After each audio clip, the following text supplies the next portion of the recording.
কি না, এই আশ্রয় তত্ত্ব শ্রীকৃষ্ণ, তাকে পাওয়া, তাকে জানা, এটাই হচ্ছে একটা সাধক জীবনের সার্থকতা, সাফল্য।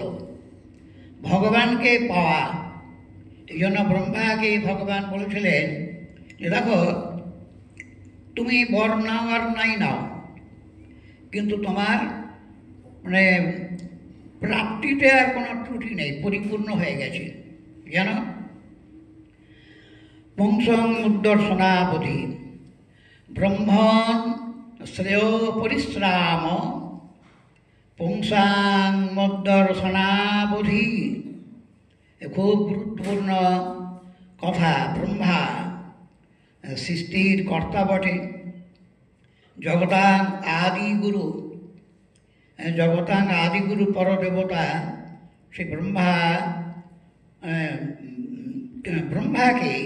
ব্রহ্মাকে ভগবান বলেছিলেন।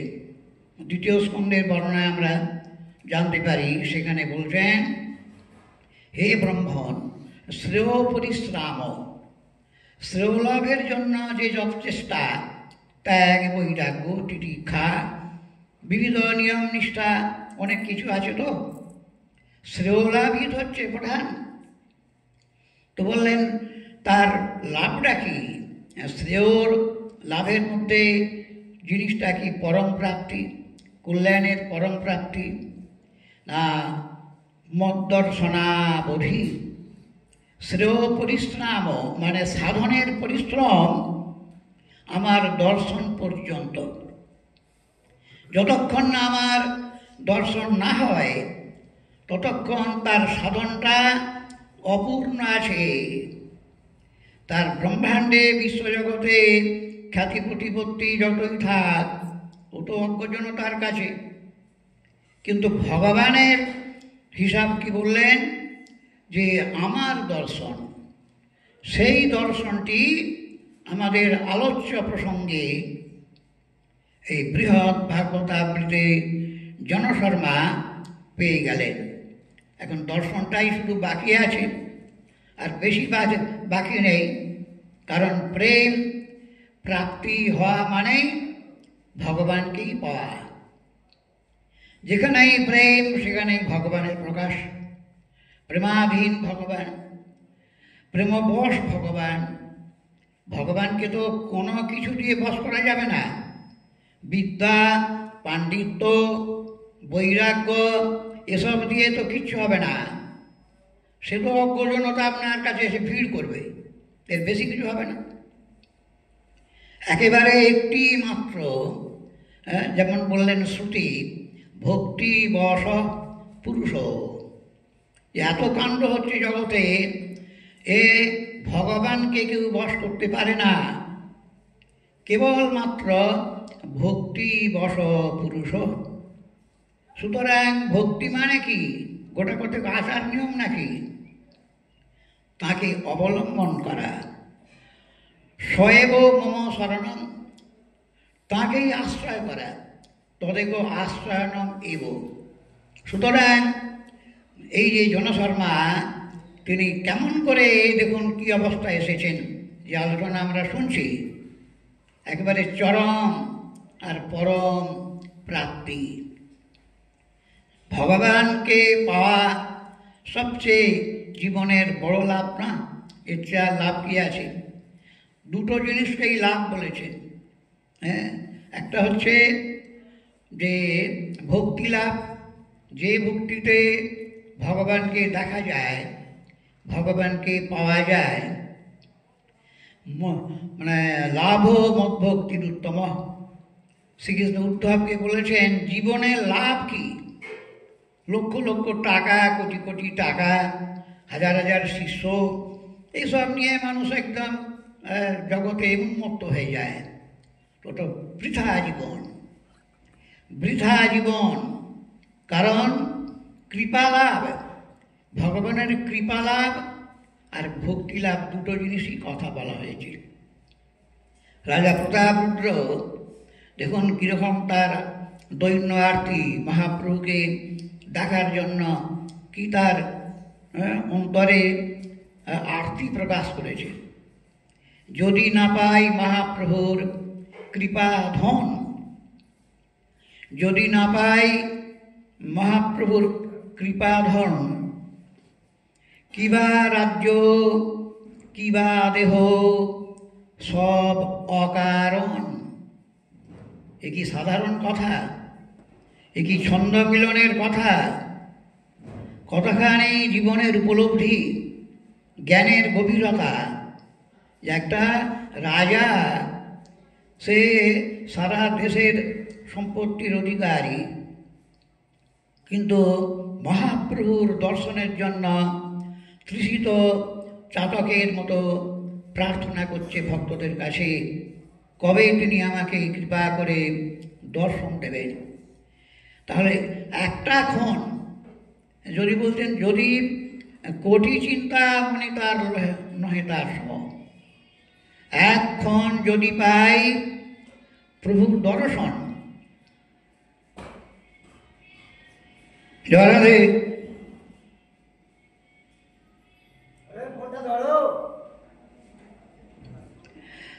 একক্ষণ যদি পাই প্রভুর দর্শন, কোটি চিন্তা মনি লাভ নহে তার সম।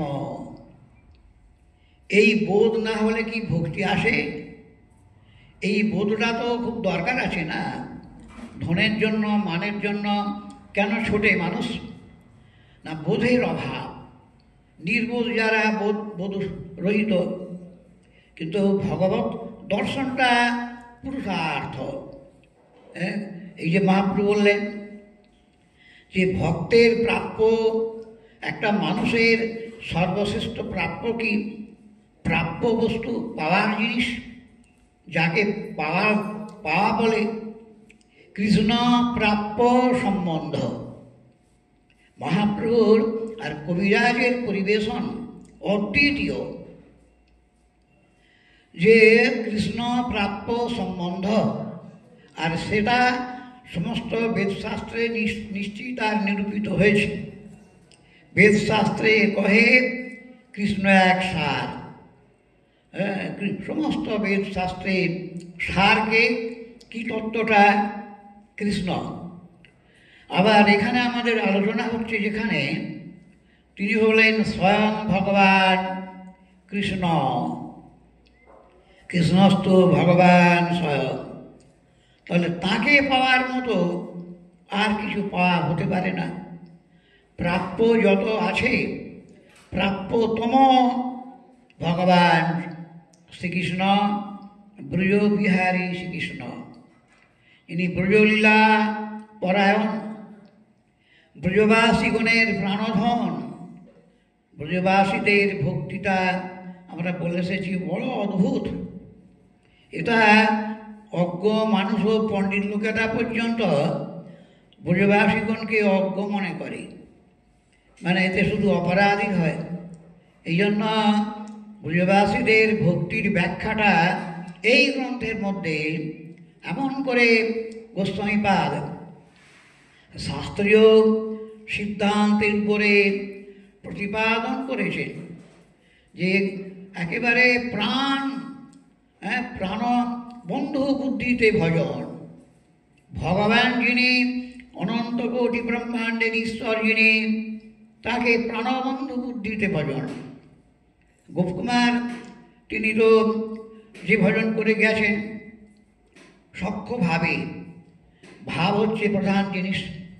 ভাব যখনই হবে ভগবান আপনার চিত্তে প্রকাশ হয়ে যাবে। ব্রজলোকের কোনো ভাব লয়া যেই ভজে, ভাবযোগ্য দেহ পাওয়া কৃষ্ণ পায় ব্রজে। ভাবযোগ্য এখানে গোস্বামীপাদের অবতারণা করছেন, গোপকুমারকে দিয়ে দেখিয়েছেন আর কি, পদ্ধতিটা দেখালেন।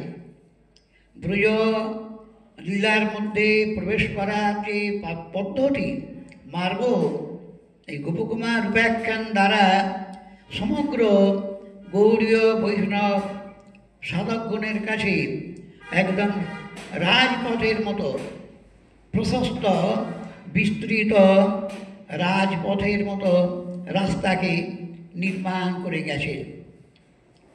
প্রশস্ত রাজপথ, সেখানে গোপকুমার এবং জনশর্মার যে গোপকুমারের উপদেশ, যখন গোপকুমার কৃপা করে প্রেম দিলেন, এই জায়গাগুলো আমাদের খুব বিশেষ অনুসন্ধান, অনুধ্যান, অনুশীলনের জিনিস।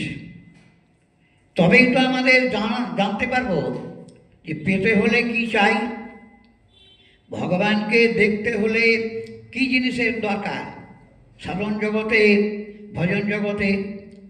সেখানে গোপকুমার যখনই প্রেম দিলেন, তিনি কৃপা করে মস্তকে হস্তস্পর্শ করে তারপরেই একেবারে উন্মত্ত। প্রেম যে আমরা বলে এসেছি, আনন্দের যেমন সেখানেতে প্রাচুর্য, আর ভগবত অনুভব, সেই অনুভবের অদ্ভুত মাধুর্যের আস্বাদন। প্রেমানন্দ বলে একটা কথা আছে না?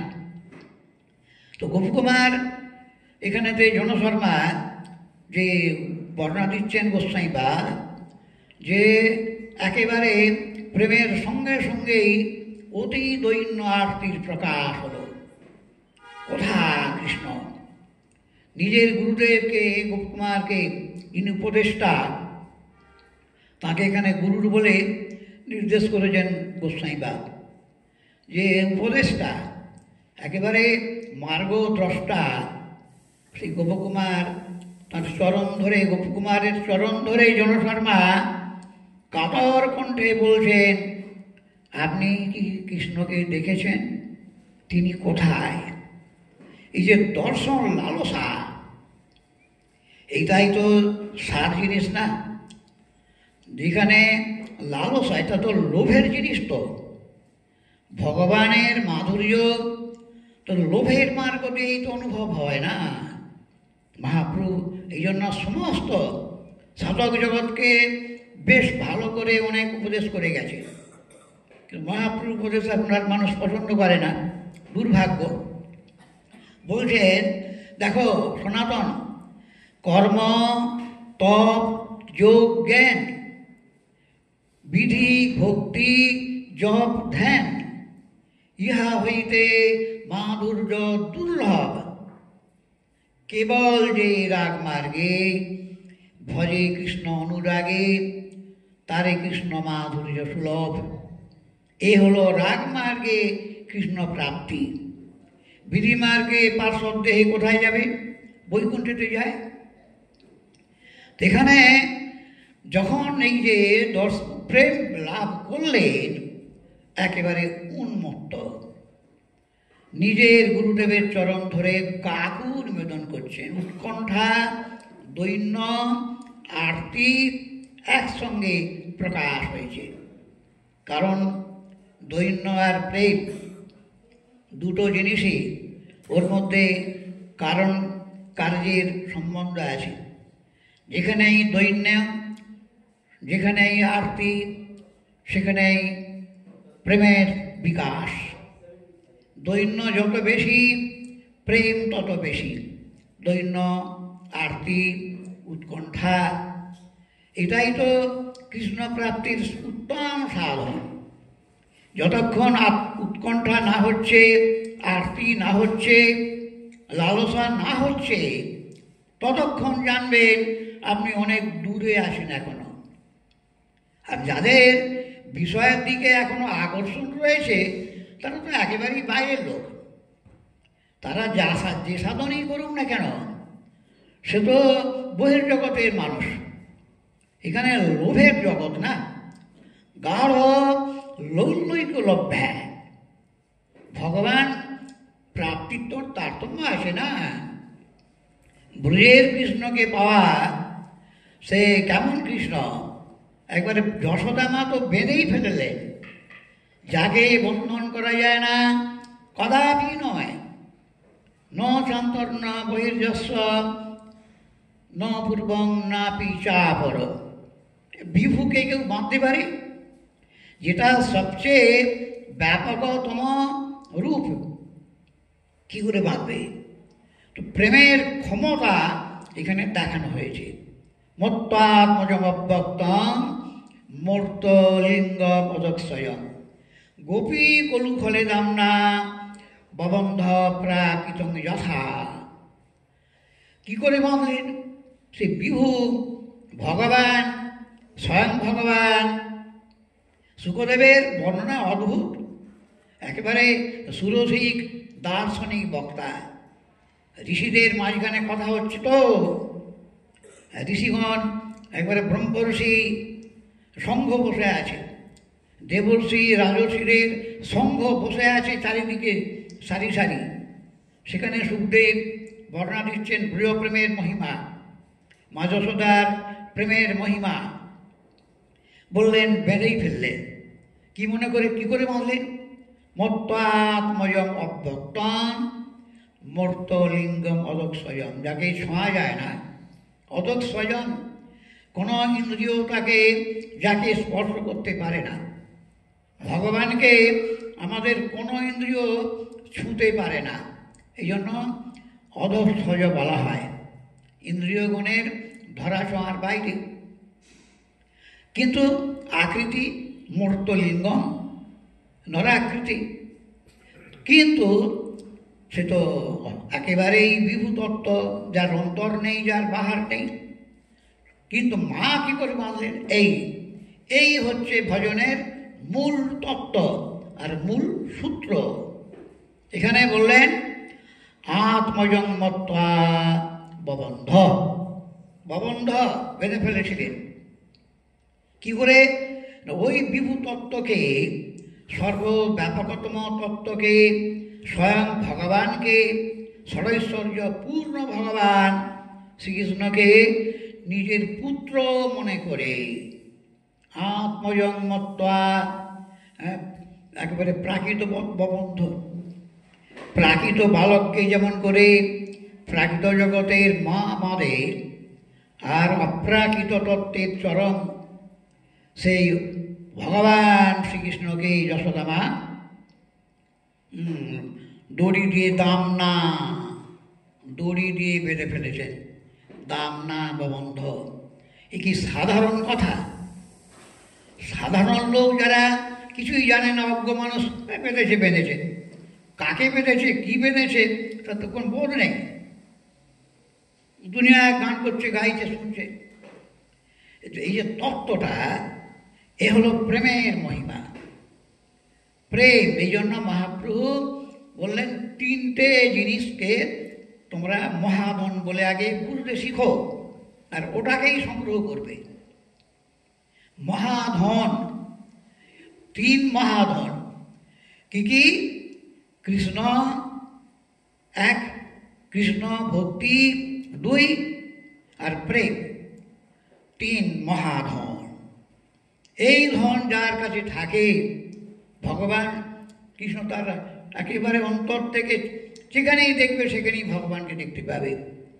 যাহা যাহা নেত্র পড়ে তাহা কৃষ্ণ স্ফুরে। এখন যে প্রসঙ্গটা আমরা শুনছি, যে সেই প্রেম লাভ করেছে জনশর্মা, একেবারে বাঞ্ছাতীত দুষ্প্রাপ্য, এই গুপ্ত ভাব সিন্ধু ব্রহ্মা না পায় এক বিন্দু। জিনিসটা এমনই দুর্লভ, ব্রহ্মা পর্যন্ত সৃষ্টির কর্তা শুধু নয়, তাকে ভগবানের পুত্র বলা হয়। আত্মজনে ভগবান থেকেই তার জন্ম, তো এই জন্য ব্রহ্মাকে পুত্র বলা হয়, ভগবানের পুত্র। এইরকম সৃষ্টির কর্তা স্বয়ং আদি দেব জগতাং পরগুরু, সুখদেব পরিচয় দিয়েছেন। তিনি জগতের আদি দেবতা এবং সর্বশ্রেষ্ঠ গুরু, প্রত্যেক ধার্মিক গণের গুরু। তাঁর থেকেই নিখিল শাস্ত্রের প্রকাশ হয়েছে। সেই ব্রহ্মা তাঁর পক্ষেও এই গুপ্ত ভাব সিন্ধু, এটা গোপনীয় ব্রজলীলা, ব্রজভাব, ব্রজেশ্বর ভগবান, এটা অত্যন্ত গোপনীয়, এই জন্য গুপ্ত বলেছেন। এইটা এই ভাব সিন্ধু, এই যে আমার পুত্র, আমার সখা, গোপিকাগণ যেমন বলেন আমার এর প্রাণবন্ধু, হ্যাঁ, আত্মবন্ধু, এ কি সোজা কথা? কে বুঝবে? কীরকম তাদের প্রীতি, কীরকম প্রেম, কীরকম ভালোবাসা, কীরকম স্নেহ, একটা ক্ষণ না দেখলে একেবারে যে অন্তরে কি ব্যাকুলতা, হ্যাঁ, এর তো ব্যাখ্যা উজ্জ্বলী ননীতে ভক্তি রসবেদ সিন্ধুতে শিরূপপাত দিয়ে গেছেন। আর তাঁরই বড় ভাই শ্রী সনাতন গোস্বামীপাদ বর্ণনা দিচ্ছেন এখানে। এই জন্যই তো রূপ গোস্বামীপাদ বলেছেন না যে আমি তো প্রেম তত্ত্বে বেশি বলতে পারছি না, এখানে আমার বর্ণনাটা এখানে অনেক প্রসঙ্গ আছে, সিন্ধুতে লিখেছেন তিনি যে শ্রীমৎ প্রভু পদা ভোজই সর্বাভাগবতামৃতে ভক্তিকৃতাস্তি গূঢ়াপি ভক্তি সিদ্ধান্ত মাধুরী। এই যে গূঢ়, এই যে গুপ্ত ভাব সিন্ধু, এইটাকে তিনি ব্যক্ত করেছেন। হ্যাঁ, ভক্তিকৃতাস্তি, যদিও এটা গূঢ় গোপনীয়, তথাপি কৃপা করে আমার প্রভুপাদ পদ্ম শ্রী সনাতন গোস্বামীপাদ দিয়ে গেছেন বর্ণনা। আপনার তার মানে কি বলতে চাইছেন? আপনারা ওখানে দেখে নেবেন, আমি আর এখানে কিছু লিখছি না। প্রেম তত্ত্বেরই বিবরণ এই গ্রন্থের মধ্যে কেমন বলা হয়েছে। এখানে গোপকুমার পাশেই আছে, একেবারে দেখুন দুজনেই আমরা শুনলাম কি দুজনেই বিবশ। গোপকুমার তো তিনি প্রেমিক পার্শ্বদ বটে, তিনি একেবারে গোলক বৃন্দাবন থেকে এসছেন। তো গোপকুমার তো এখন আর পৃথিবীর ভক্ত নয়, তিনি গোলক বৃন্দাবনের লোক, গোলক বৃন্দাবনবাসী, একেবারে পার্শ্বদ দেহ প্রাপ্ত বহুদিন পূর্বেই হয়েছে। তিনি এসেছেন গোলক বৃন্দাবন মানে গোলক থেকে এই ভৌম বৃন্দাবনে এসেছেন। এখন সেই নিভৃততম কুঞ্জে আমরা শুনে এসেছি, সেই কুঞ্জটা একেবারে নিভৃততম। এই ভৌম বৃন্দাবনেই কথা কোথায় হয়েছে?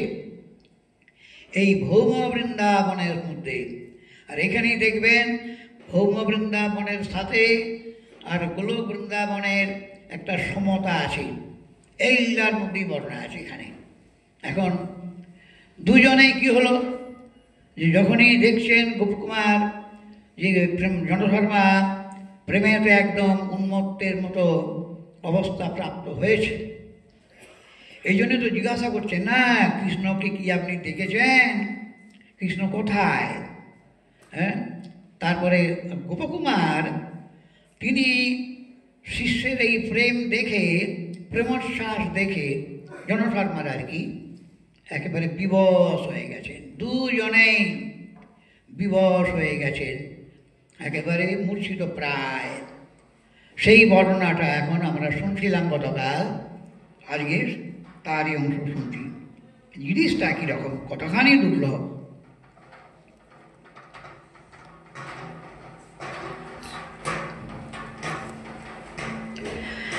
ক্ষণান মহাপ্রেম যবেন যন্ত্রিত বনে মোহনমত্ত বদুত্থিত ভ্রমণ বিমূর্ছিতস্তত্র সকণ্টকাশিতে করিরকুঞ্জে নিপপাত মাধুর। দেখো সেই সময়, এখন এখানে এই প্রসঙ্গটা আপনারা নিশ্চয়ই খেয়াল আছে আপনাদের, জননী উত্তরা দেবীকে পরীক্ষিত মহারাজা এই উপাখ্যান বলেছিলেন। এই ভাগবত শ্রবণের পর অনেক রহস্য আছে ভিতরে। ভাগবত শ্রবণ করিয়ে পরীক্ষিতকে সুখদেব চলে গেছেন, সব ঋষিগণ চলে গেছেন, তারপরে মা এসেছেন উত্তরা দেবী, তাকে শোনাচ্ছেন। দেখুন তাহলে বুঝতে পারছেন, কৃষ্ণ কথা যেখানে হয় সেখানে কাল সেখানে স্পর্শ করতে পারে না। শ্রোতা বক্তাকে এখানে কতদিন লেগেছে তার ঠিক আছে কি? হ্যাঁ, কতদিন লেগেছে, অথচ 7 দিনে মৃত্যু, 7 দিন হয়েও গেছে প্রায়, সামান্য হয়তো বাকি ছিল। কিন্তু এই সামান্য সময়েতে এই বিশাল বিস্তৃত আলোচনা হচ্ছে, অথচ মৃত্যু এখানে আসতে পারে না, সে দাঁড়িয়ে আছে। যে যেখানে আছে সব দাঁড়িয়ে রয়েছে। এমন একটা অদ্ভুত, এটা রূপসিংবার তিনি লঘু ভাগবতামৃতেই লিখেছেন এটা, এবং প্রভুর ধামনশ্চ প্রিয়স্ব সময়স্ব চ ন কিঞ্চিৎ দুর্ঘটন, যে এমনই অচিন্ত প্রভাব এর মধ্যে আসে কৃষ্ণ তত্ত্বে, কৃষ্ণ লীলায়, কৃষ্ণ পরিকরদের চরিত্রে, একেবারে দুর্ঘট। এখানে সময়ের কোনো হিসাব নেই। এখানে দেখুন না, এখানে পরীক্ষিত বলছেন, নিশ্চিন্ত তুমি থাকো মা, আমি তাড়াতাড়ি করে কিছু বলবো না, তুমি সৎসঙ্গে শোনাচ্ছেন যে দেখো মা, ক্ষণকাল পরে এই যে দুজনে মূর্ছিত হয়ে গেছিলেন, প্রায় বিবশা, দুজনেই বিবশ হয়ে গেছিলেন, আগে আমরা শুনে এসেছি গতকাল। ক্ষণকাল পরে মহাপ্রেম বেগ কথঞ্চিত প্রশমিত হলে সেই মাথুর ব্রাহ্মণ উন্মত্তের ন্যায় বনে বনে ভ্রমণ করতে করতে কণ্টকাকীর্ণ করির কুঞ্জে পতিত হয়ে মূর্ছিত হয়ে গেলেন।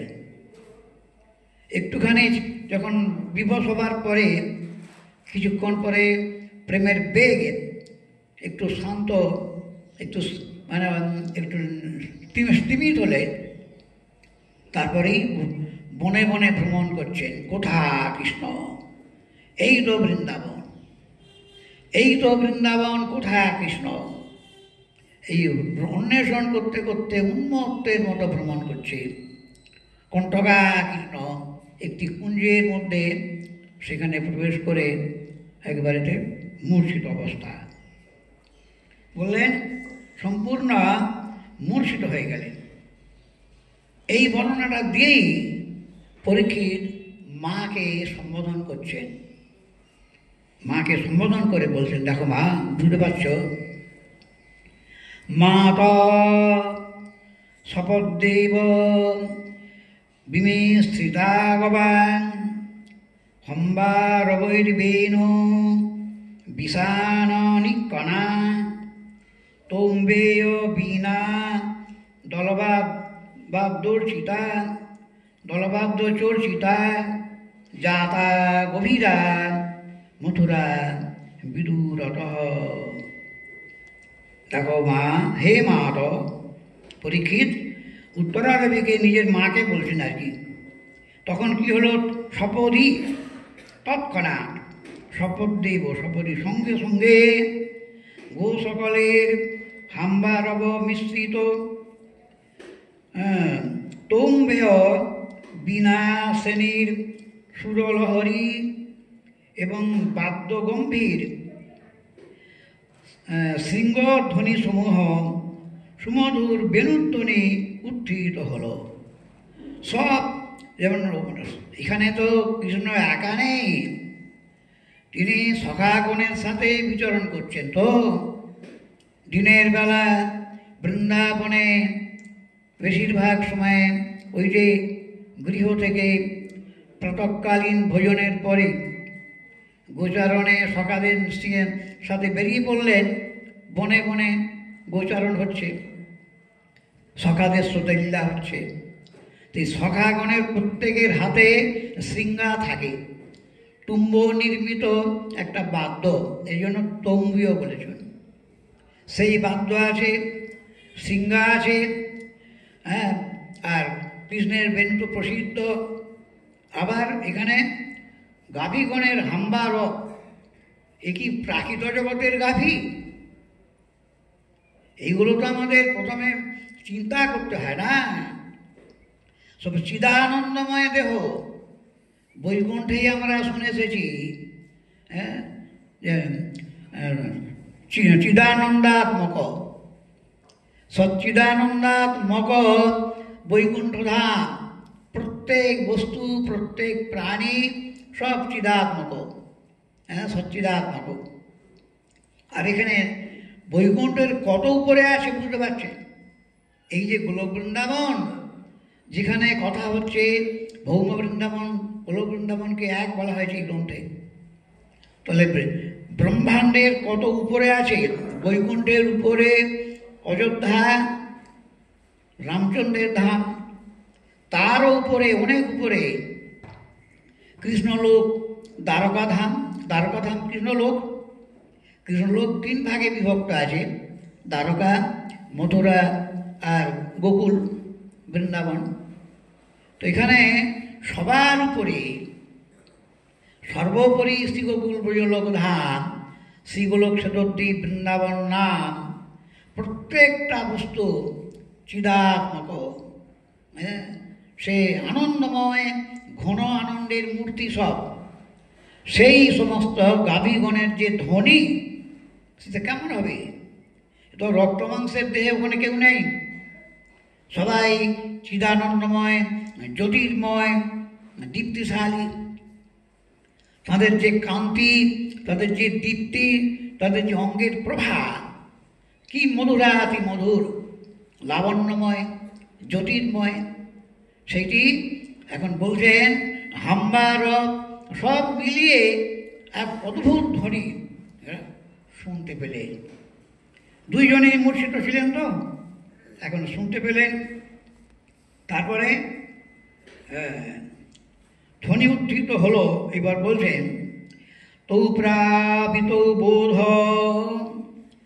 মমিভিরুত্থিত তদ্দীর্ঘ নাদাভি মুখে ফদা ফদাম গোপালদেবং তপস্বতামথ সুশ্যাম গাত্র দ্যুতিমণ্ডলোজ্জ্বলম। দুইজনে তৌ প্রাপিত, এই যে গুরু শিষ্য বলুন, গোপকুমার আর জনশর্মা, সেই বেণু বিনাদির ধ্বনি প্রভাবে সেই গুরু ও শিষ্য মানে গোপকুমার আর জনশর্মা দুজনেই উভয়ে চেতনা প্রাপ্ত হয়ে উত্থিত হলে। এরা কণ্ঠকাকীর্ণ অবস্থায় মূর্ছিত হয়েছিলেন, কিন্তু এইবার বেণুর ধ্বনিটা শুনতে পেয়ে সে ধ্বনি, সে কি অপূর্ব, সে যে কী জিনিস, সে ধ্বনির তো কোনো উপমা হবে না। এমনি কৃষ্ণের বাণীকেই বলেছেন, কৃষ্ণের মধুর বাণী অমৃতের তরঙ্গিনী, তার প্রবেশ নাহি যে শ্রবণে, কানা করি ছিদ্র সম জানিও সে শ্রবণ, তার জন্ম হইল অকারণে। যে বৃন্দাবনের সেই বংশীধ্বনি, কৃষ্ণের বংশীধ্বনি, কৃষ্ণের মধুর বাণীর মিষ্টি মিষ্টি তার যে কথা, কৃষ্ণের বাণীর মধ্যে যে মধুরতা আছে, তার বংশীর ধ্বনির মধ্যে যে মধুরতা আছে, আর গাভীগণের হাম্বারক, বেণু সিঙ্গা সব মিলিয়ে একটা অপূর্ব ধ্বনি শুনতে পেলেন। তো বলছেন যে হে মাত, সেই বেণু বিনাদির ধ্বনি প্রভাবে সেই গুরু ও শিষ্য উভয়ে চেতন প্রাপ্ত হয়ে উত্থিত হলেন, এবং সেই মানে অত্যুচ্চ ধ্বনি, অদ্ভুত ধ্বনি, অতি অদ্ভুত ধ্বনি অভিমুখে ধাবমান হলেন। দুজনেই একসঙ্গে বেগে ধ্বনিটা অনুসরণ করে ধাবিত হয়েছেন। এখানে পূর্ব শ্লোকে কথা একটা বলেছেন, হে মাত পরম আশ্চর্যেন সম্বোধনম। এই কথাটা বলার, মা বলে যে সম্বোধন করছেন, পরম আশ্চর্যের সাথে, সপদি মানে তৎক্ষণ এব গভীরা মধুরাশ্চ বেণুনাং বিষানানাং সিংহানাং নিষ্ণানাং নাদা বিদুরেতর, মানে ধ্বনিটার কথা বলছেন আর কি। সেটা এত আশ্চর্য, ধ্বনির মধ্যে এমন একটা অদ্ভুতত্ব আছে। এই জন্য মা, হে মা তো বলে পরীক্ষিত মাকে সম্বোধন করেছেন। এখন দুইজনেই তো সে ধ্বনি লক্ষ্য করে চলেছেন। হ্যাঁ, তো বললেন যে পরে মানে অত্যুচ্চ ধ্বনি অনুভব করে ধ্বনির দিকে ধাবমান হলেন।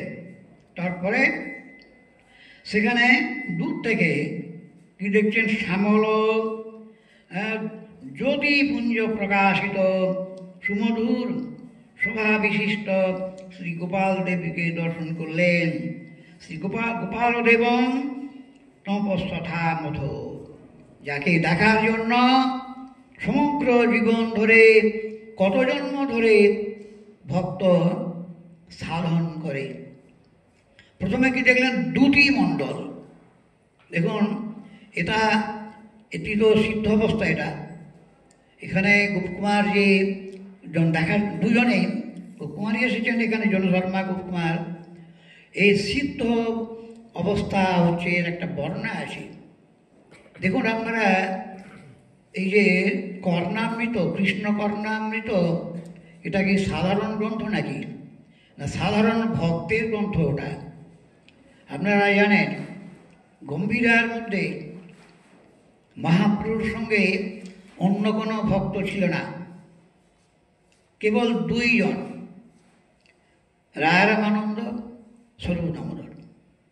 কবিরাজের পরিবেশনে বর্ণনা আছে যে চণ্ডীদাস, বিদ্যাপতি, রায়ের নাটক গীতি, কর্ণামৃত, শ্রীগীত গোবিন্দ, স্বরূপ রামানন্দ শোনে মহাপ্রভু রাত্রি দিনে গায়ে শোনে পরম আনন্দ। এই কথাটার মানে কি জানেন? কারা ছিলেন? গীত গোবিন্দ আস্বাদন করছেন মহাপ্রভু, কর্ণামৃত আস্বাদন করছেন মহাপ্রভু, শ্রোতা বা পাশে কে ছিলেন? স্বরূপ দামোদর। স্বরূপ রামানন্দ মানে কি? স্বরূপ দামোদর একবারে দ্বিতীয় কলেবর, মহাপ্রভুর দ্বিতীয় কলেবর বলেছেন কবিরাজ গোস্বামীপাদ। রায় রামানন্দ সে বিশাখা সখী, সাক্ষাৎ পরিকর সব। তো দুইজনেই সখীভাবে মহাপ্রভু সেবা করছেন। তো এই কোথাকার কথা দেখবেন, যখন এখানেতে এই যে কথা বলতে যাচ্ছিলাম, বিল্লমঙ্গল ঠাকুরকে লীলাসুখ বলা হয়েছে।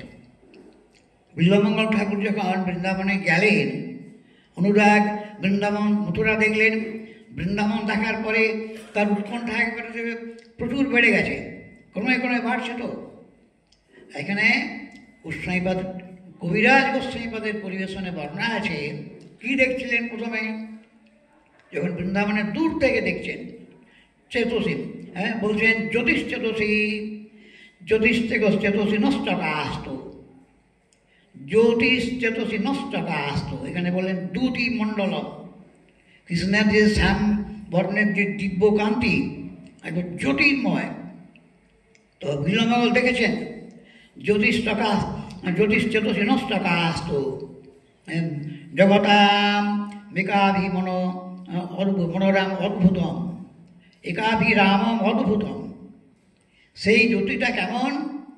জগতাং, সমগ্র জগতের, মনোভিরামাদ্ভুতম, একবার অপূর্ব অভিভূত মনের মানে অদ্ভুত দীপ্তি, তার আনন্দকে ব্যাখ্যা দিতে পারা যায় না। তো দূর থেকে বিল্লমঙ্গল ঠাকুর দেখেছেন ফার্স্ট। তো এই সম্বন্ধে টিকা লিখেছেন গোস্বামীপাদ। কোন অবস্থায়? যখন রতি হয়, জাত রুটিনান্তু তদ্দেহ স্ফূর্তি সদৈব।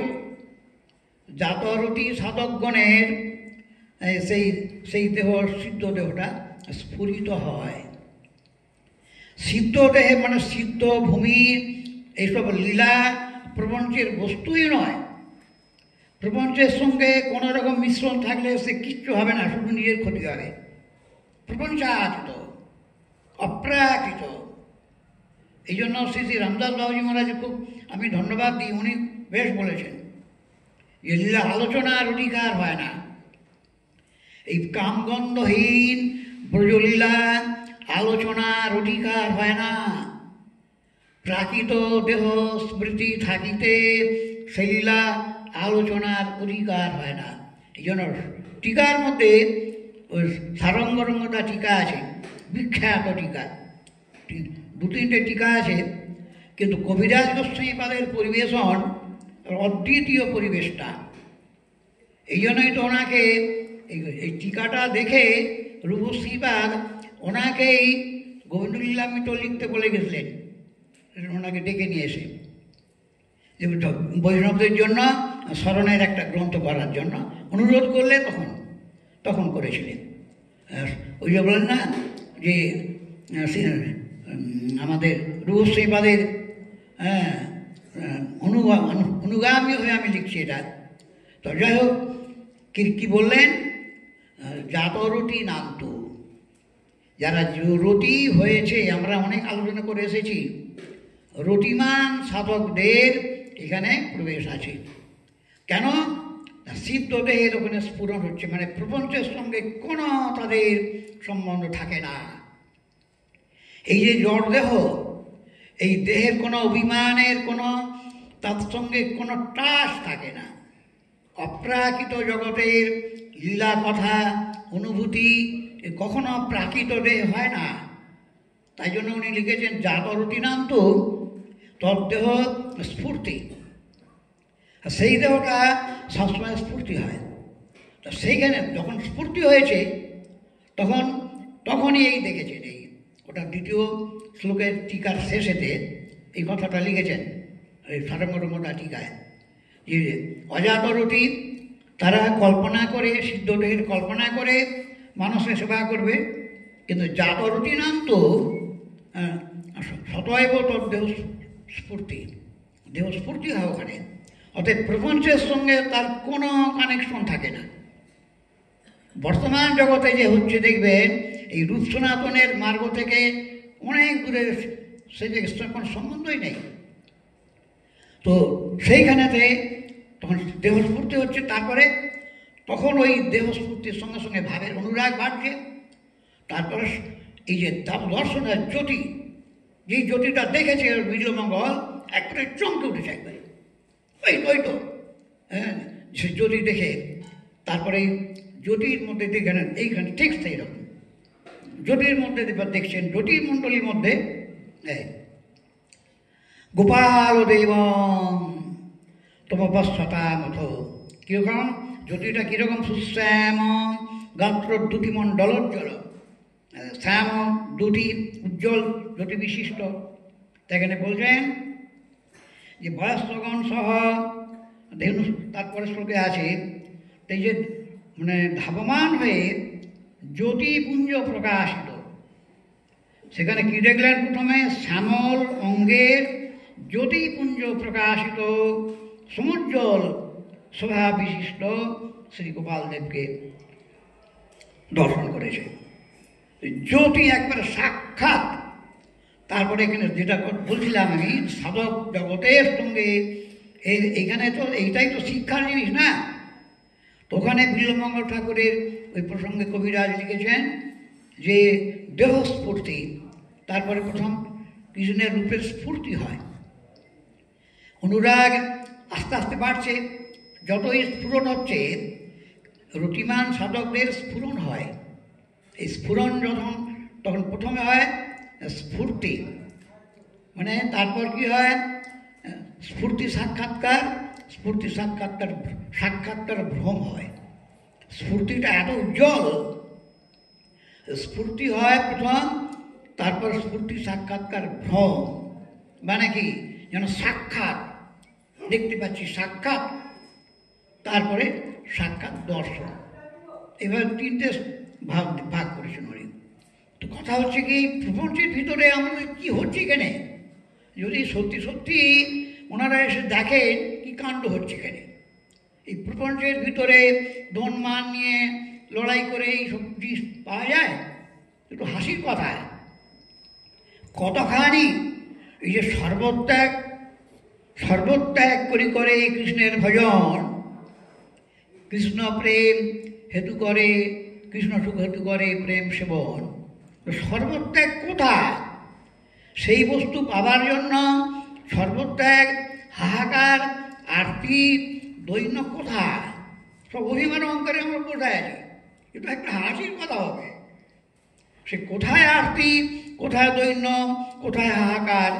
হ্যাঁ, এ হচ্ছে জগৎ। যাই হোক, একেবারে আমরা এসেছি আলোচনা যেখানে হচ্ছে প্রত্যেক সাধকগণের যারা পেতে চায়, যারা সত্যি সত্যিই ভগবানকে দেখতে চায়, সত্যি সত্যি একটু অনুভব করতে চায়, জীবনকে ধন্য করতে চায়, জীবনকে সার্থক করতে চায়।